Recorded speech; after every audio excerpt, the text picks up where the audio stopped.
Chouette, chapitre 19. Je me fais de la bile pour les chouettes, dit l'agent de Linco au frisé. Quelle chouette? L'obscurité était tombée sur le futur chantier, et les hirondelles faisaient ça et là du vol plané à la poursuite des moucherons. Demain, c'était le grand jour. Arrêtez ça, je les ai vus de mes propres yeux, fit le policier. Y a pas moyen de les déplacer en lieu sûr? Vous voulez un conseil? Laissez tomber. Sortez-vous ça de la tête, c'est ce que je fais, moi. Je peux pas. C'est ça le problème. Le frisé désigna la caravane du pouce. Vous voulez faire une pause? Je vais louer le dernier Jackie Chan. L'agent de Lincoln n'arrivait pas à comprendre comment le contremaître pouvait prendre autant à la légère le fait d'enterrer les nids de chouettes. Il se demanda s'il ne jouait pas bêtement au macho. Vous leur avez parlé des oiseaux? Demanda-t-il. Parlé à qui? À ceux du groupe des crêpes. Peut-être qu'ils sont pas au courant. Le frisé eut un reniflement de mépris. Vous vous foutez de moi? Ils sont au courant de tout, dit-il. Écoutez, c'est pas notre problème. Même si on voulait, il n'y a rien qu'on pourrait faire. Le frisé regagna sa caravane tandis que l'agent de Linco reprenait son inspection des lieux. Chaque fois qu'il passait devant un terrier, il en éclairait l'intérieur de sa lampe électrique, mais il n'aperçut pas de chouette. Il espérait que les oiseaux avaient pressenti l'arrivée de la catastrophe et s'étaient envolés ailleurs, même si ça lui paraissait improbable. Peu après minuit, l'agent de Linco entendit le frisé sortir et crier son nom. Le contremaître déclara qu'un bruit l'avait réveillé, comme si quelqu'un escaladait la clôture près de la caravane. L'arme au poing, le policier passa au peigne fin la zone indiquée. Il examina le toit de la caravane et regarda aussi en dessous. Tout ce qu'il trouva, ce fut des traces d'opossum dans le sable. Au bruit, c'était plus gros qu'un opossum, fit le frisé, grognon. Plus tard, alors qu'il récupérait son troisième thermos de café dans la voiture de patrouille, l'agent de Linco crut entrevoir une série de petits éclairs blancs à l'autre extrémité du terrain. Cela lui rappela les éclats brillants sur les lieux d'accident la nuit, quand le photographe de la police prend des clichés en mitraillant. Mais quand l'agent de Linco courut à l'endroit où il avait vu les flashs, il ne trouva rien qui sortait de l'ordinaire. Ça avait dû être une salve d'éclairs de chaleur, se dit-il, se réfléchissant sur les nuages bas. Le reste de la nuit se passa sans incident. Le policier ne ferma pas l'œil. Au petit déjeuner, Roy demanda à sa mère s'il pouvait quitter le collège à l'heure du déjeuner. Il s'imaginait qu'il y avait plus de chances qu'elle lui dise oui que son père, mais elle le surprit. Je ne suis pas certaine que ce soit une bonne idée que tu ailles à l'inauguration du Maman Paula. Mais mens!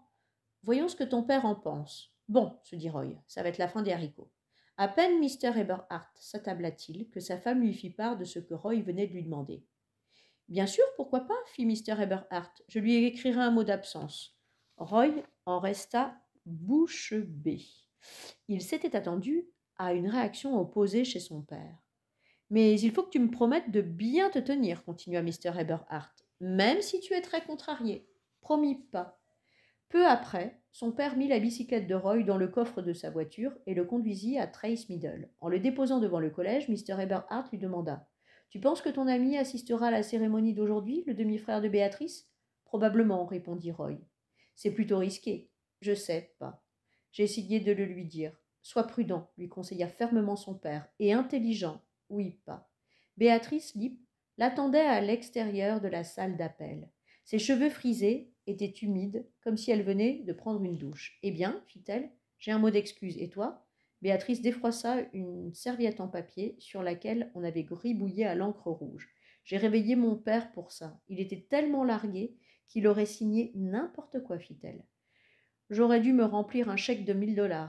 Alors je suppose qu'on est prêt pour midi? Dit Roy. Puis, baissant la voix, je suis allé voir ton frère à la camionnette. Il m'a jeté dehors. Béatrice haussa les épaules. Quoi dire? Parfois il est impossible.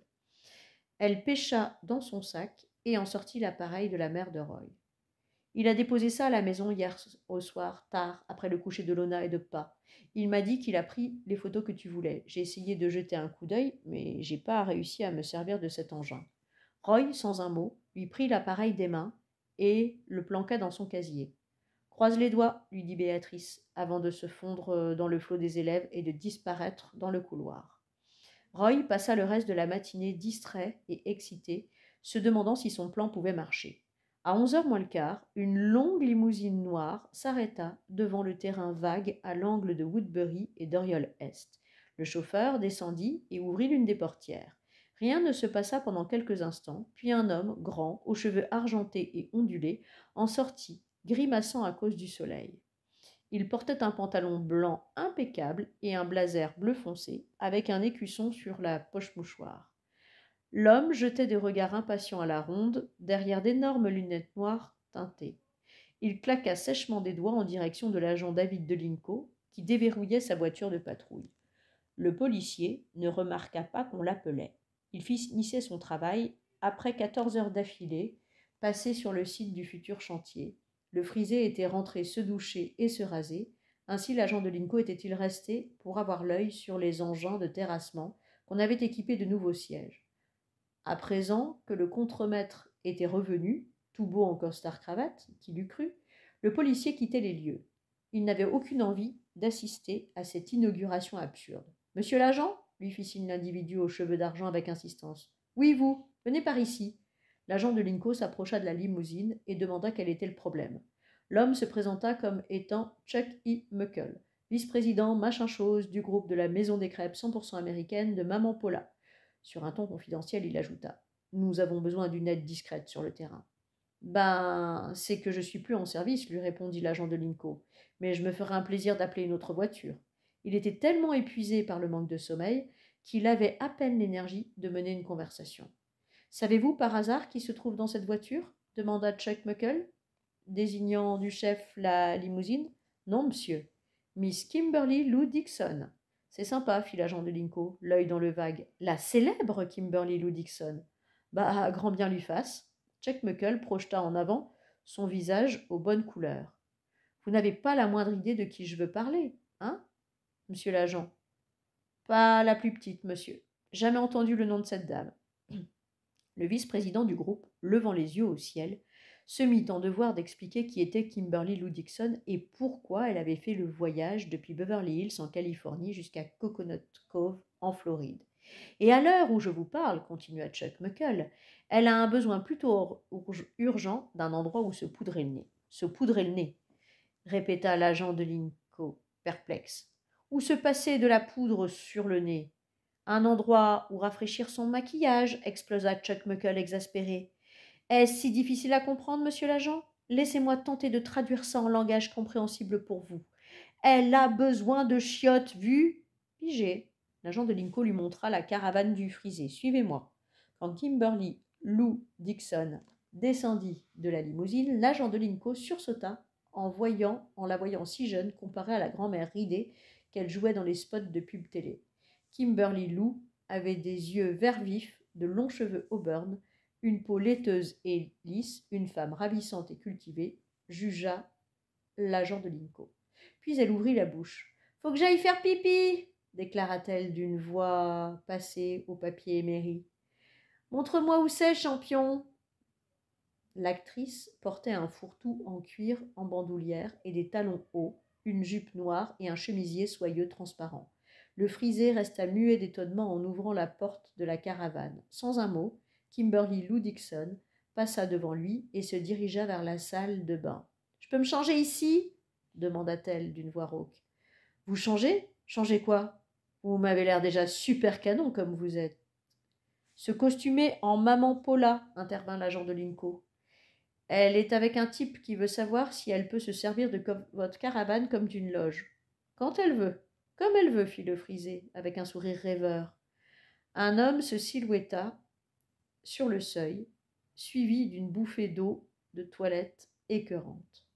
Bon, vous devez être Leroy Branit, le seul et l'unique, gronda une voix sarcastique bien connue de ce dernier. Le frisé se crispa. L'agent de Linco s'écarta en disant « Ce monsieur fait partie du groupe de la maison des crêpes. Je m'en doutais, fit le frisé. Il tendit sa main droite à Chuck Muckle, qui la regarda comme si c'était un poisson de vase crevé. « S'il vous plaît, dites-moi, Mr. Branit, que vous n'avez pas de mauvaises nouvelles qui gâcheraient cette charmante matinée tropicale. Dites-moi que tout baigne, ici, à Coconut Cove. »« Oui, monsieur, répondit le frisé. On a passé les 2 dernières nuits sur le terrain, moi et ce policier-là, et tout a été tranquille, comme dans une église. Pas vrai, David? Pile poil, lui fit écho l'agent de Linco. Chuck Muckle ôta brusquement ses lunettes noires et scruta le policier d'un air de doute. Vous ne seriez pas par hasard ce représentant de la loi génial qui s'est endormi dans sa voiture pendant que le vandale faisait un sort à nos jalons, hein? Malgré son extrême curiosité de voir Kimberly Lou Dixon déguisée en maman Paula, l'agent de Linko aurait mieux aimé, maintenant, être quelque part ailleurs, très, très loin de là. Le mauvais génie, poursuivit Mr. Muckle, dont les siestes intempestives ont eu pour résultat un article de presse qui a injustement sali la réputation et le bon renom de maman Paula. Ce n'était pas vous? Si, c'est bien lui, fit le frisé. L'agent de Linko lança un regard noir au contremaître avant de s'adresser à Mr. Muckle. Je suis vraiment navré de tout cela, monsieur, dit le policier en songeant, et encore plus pour moi que pour vous. Je trouve ahurissant que vous soyez encore en poste, observa Chuck Muckle. Votre chef de la police doit avoir un cœur charitable, ou alors il n'a vraiment personne sous la main. Le frisé se décida à ajouter une note positive. C'est l'agent de Linko qui m'a aidé à coincer ce cambrioleur l'autre soir. C'était une exagération éhontée du rôle du frisé dans la capture de Dana Matterson et l'agent de Linko allait rectifier le tir quand Kimberly Lou Dixon sortit comme une fusée de la salle de bain. Vous avez, comme qui dirait, un maxi-problème de cafard là-dedans, s'exclama-t-elle. Ce ne sont pas des cafards, mais des grillons, rectifia le frisé. Je ne sais pas d'où ils sortent, bon sang. Jouant des coudes, il se faufila devant l'agent de Linko et Chuck Muckle se présenta à l'actrice.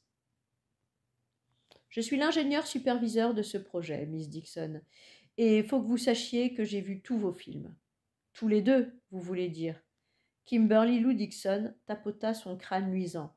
Pas grave, Mr. Branitt, c'est quand même adorable de me l'avoir dit.